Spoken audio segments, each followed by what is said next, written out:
Pierre avait 11 ans lorsque son petit frère, Karl, est né, et il a tout de suite remarqué que ses parents ne s'intéressaient plus à lui. À 17 ans, il s'est finalement enfui, et ils ne l'ont même pas cherché. Cependant, il est revenu 11 ans plus tard et a fait quelque chose d'incroyable pour sa famille. Pierre regardait les rues vides de Pasadena, en Californie, et se demandait ce qu'il allait faire de sa vie. La nuit était sèche et il n'avait que son sac à dos sur lui, et rien d'autre. Il avait 17 ans et venait de s'enfuir de chez lui. Il n'avait même pas laissé de mots derrière lui, et il était assez tard. Quelques voitures passaient, et il se demandait ce qu'il devait faire maintenant. Il avait enfin réussi. Il s'était éloigné de ses parents et de leur négligence au cours des 6 dernières années. Les choses n'avaient pas toujours été ainsi. Du moins, il n'en avait pas l'impression. Ses parents, Marcy et George, l'ont bien traité pendant presque toute son enfance. Ils semblaient être de bonnes personnes qui se souciaient de lui et étaient toujours là pour lui. Il était difficile de les imaginer autrement jusqu'à la naissance de Karl. Cela faisait des années qu'il voulait un frère ou une sœur. Une fois, il avait même demandé au Père Noël d'en avoir un dans une lettre de Noël. Ses parents avaient ri à l'époque et il se souvenait qu'il lui avait répondu « Nous verrons ce que nous pouvons faire ». Mais il n'était qu'un petit garçon à l'époque. Ce n'est qu'à l'âge de 11 ans qu'ils lui ont annoncé la grossesse de Marcy, et il a été le préadolescent le plus heureux du monde. Il aidait son père à préparer la chambre du bébé, économisait son argent de poche pour lui acheter des jouets et se réjouissait de devenir le meilleur grand frère qui soit. Mais les choses ont pris un tournant après la naissance de son jeune frère, Karl. Au début, il a compris que ses parents étaient fatigués par les pleurs incessants de la nuit et par l'effort supplémentaire que représentait la naissance d'un deuxième enfant. Il était assez mûr pour cela. Malheureusement, les choses ont commencé à empirer pour lui. Ses parents accordaient toute leur attention à Karl. Toute leur attention et plus encore. Très vite, ils ont cessé d'assister à ses matchs de football, ils ont oublié d'aller le chercher à l'école et ils ont même ignoré ses anniversaires depuis lors. Il ne semblait pas y avoir de raison à cela. Finalement, la plupart des tâches ménagères lui ont été confiées sous prétexte de lui apprendre les responsabilités. Il faisait la vaisselle. Il passait la serpillière. Il faisait la lessive. Mais il ne reconnaissait pas ses actions. Rien n'a suffi pour que ses parents lui rendent ne serait-ce qu'un peu d'attention. Ils ont tout simplement cessé de s'intéresser à lui. Leur monde tournait autour de Karl, et cela n'avait aucun sens pour Pierre. Quoi avait-il fait de mal? Il s'en voulait toujours. Cependant, il n'avait jamais imaginé ce qui allait se passer ensuite. Quelques mois après son 17e anniversaire, Pierre a entendu ses parents discuter dans leur chambre. Ils n'étaient pas en colère, mais ils parlaient sérieusement. Il savait que ce n'était pas bien, mais il ne pouvait pas s'empêcher d'écouter. « Nous allons enfin nous débarrasser de lui bientôt », a dit George. Pierre a froncé les sourcils, ne comprenant pas de quoi il parlait. « Je sais bien. Il va bientôt avoir 18 ans, et il sera vite parti de la maison », a répondu Marcy, un sourire dans la voix. J'aurais aimé que Karl soit notre premier fils, et nous n'aurions pas eu à subir tous ces tracas. » Pierre s'est-il trompé? Avait-il mal compris les choses? Il semblait que ses parents avaient toujours été bons, mais faisaient-ils semblant depuis le début, jusqu'à la naissance de Karl? Il n'arrivait pas à comprendre. Je ne peux plus des jérémiades incessantes de Pierre à propos de ses matchs de foot ou autres. Il ne fait rien à la maison et nous payons pour tout, mais il a le culot de se plaindre. Si est-il insensé. Nous avons vraiment élevé un petit enfant gâté. Mais si est-il presque fini, a poursuivi son père, et Pierre n'avait pas besoin d'en entendre davantage. Il a eu le cœur brisé. Tout ce qu'il faisait à la maison, même s'il s'occupait de son frère, passait inaperçu et ses parents pensaient qu'il était un enfant gâté. Il n'avait jamais eu des nuits à l'école. Tout cela n'avait aucun sens. Pourquoi me détestent-ils comme ça? Pourquoi veulent-ils me mettre à la porte?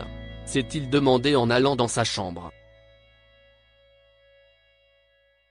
En regardant les affiches sur ses murs et son lit mal entretenu, il a pris une décision. Il a pris son sac à dos et s'est immédiatement dirigé vers la porte, sans avoir la moindre idée de ce qu'il ferait ensuite. Mais il pensera à quelque chose. 11 ans plus tard, Pierre a heureusement réussi à faire quelque chose de sa vie. Sans maison ni système de soutien, il n'a pas eu la tâche facile, mais il a trouvé un emploi dans une boulangerie. Le propriétaire l'a laissé dormir à l'arrière pendant quelques mois, jusqu'à ce qu'il obtienne son diplôme d'études secondaires et commence à suivre des cours à temps partiel tout en travaillant. Il a loué un appartement avec quelques-uns de ses amis d'université, et les choses ont bien tourné. Il est maintenant co-directeur d'une jeune entreprise dans la Silicon Valley, et il voulait que ses parents le sachent.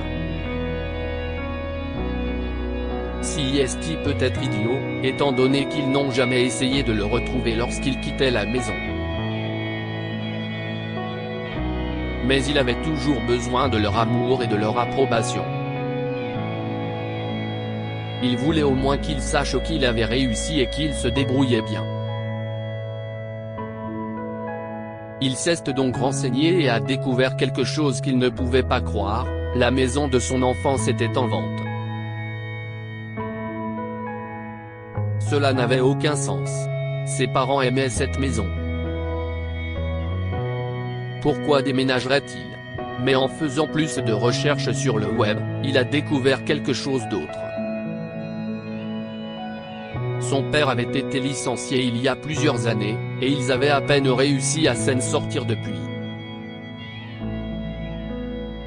Quelques oncles et tantes, qui vivaient éparpillés dans tout le pays, ont créé un site GoFundMe pour les aider, mais tout le monde se débattait dans la dureté de l'économie. Par ailleurs, Pierre a trouvé sur Facebook un message de son père. Il avait posté un lien vers l'annonce de la maison et disait qu'il cherchait désespérément un acheteur, car ils avaient besoin de payer des dettes.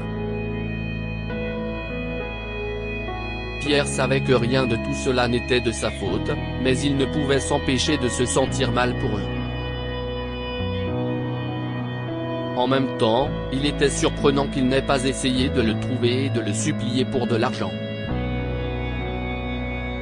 Il ne pouvait même pas le faire. Ils m'ont vraiment oublié, s'est-il dit en refermant son ordinateur portable. Mais il a rouvert et a regardé longuement l'annonce concernant la maison. Merci, Monsieur Collins. Nous vous sommes très reconnaissants d'avoir trouvé un acheteur pour nous, a dit George à l'agent immobilier en lui serrant rapidement la main. Honnêtement, Monsieur Anderson, nous avons eu un acheteur à l'improviste. Je pensais que cette vente pourrait prendre des mois parce que le marché n'est pas très bon en ce moment. mais une personne disposant d'une épargne considérable s'est présentée avec une offre intéressante. J'ai dû l'accepter immédiatement. Il vient visiter la maison aujourd'hui. Cela vous convient-il ?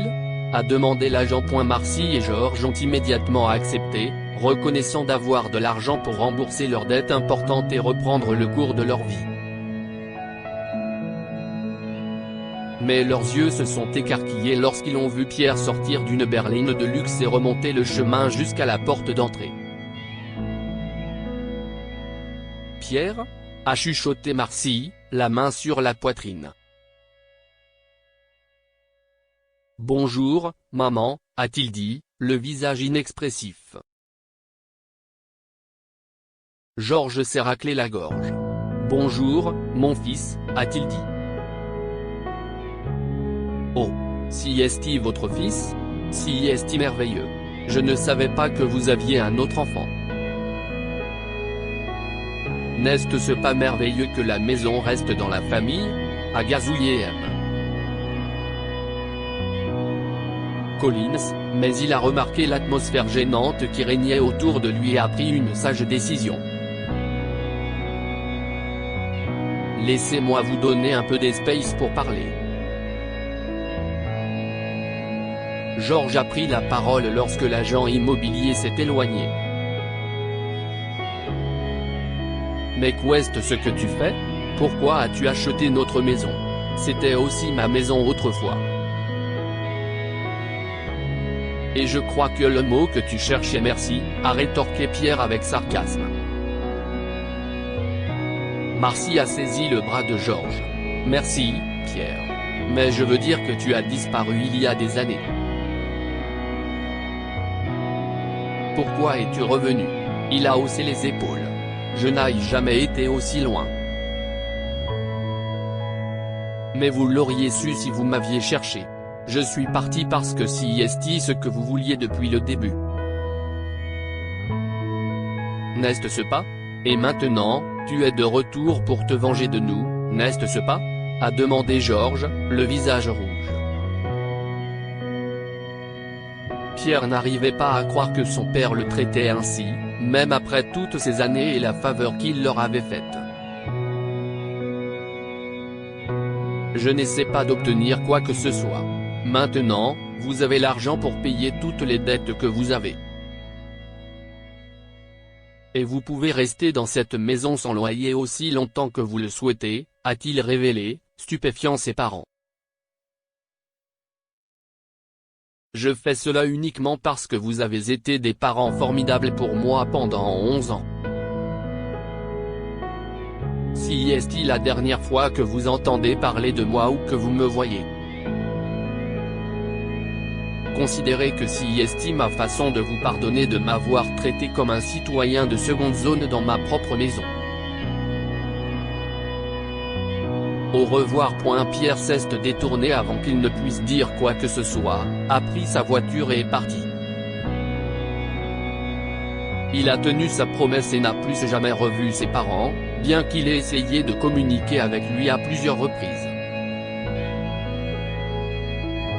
Il avait enfin compris qu'il ne valait pas la peine. Il a également cessé de se reprocher leur attitude, leur négligence et leur insensibilité injustifiée à son égard. Il leur avait enfin pardonné, mais il n'oublierait jamais. Que pouvons-nous apprendre de cette histoire ? Les parents doivent aimer, soigner et respecter tous leurs enfants de la même manière, quoi qu'il arrive, car les actes ont des conséquences. Marcy et George ont commencé à maltraiter Pierre à la naissance de leur deuxième enfant. Pierre n'a jamais su pourquoi, et cela l'a hanté pendant des années. Apprenez à pardonner, même lorsque cela semble impossible.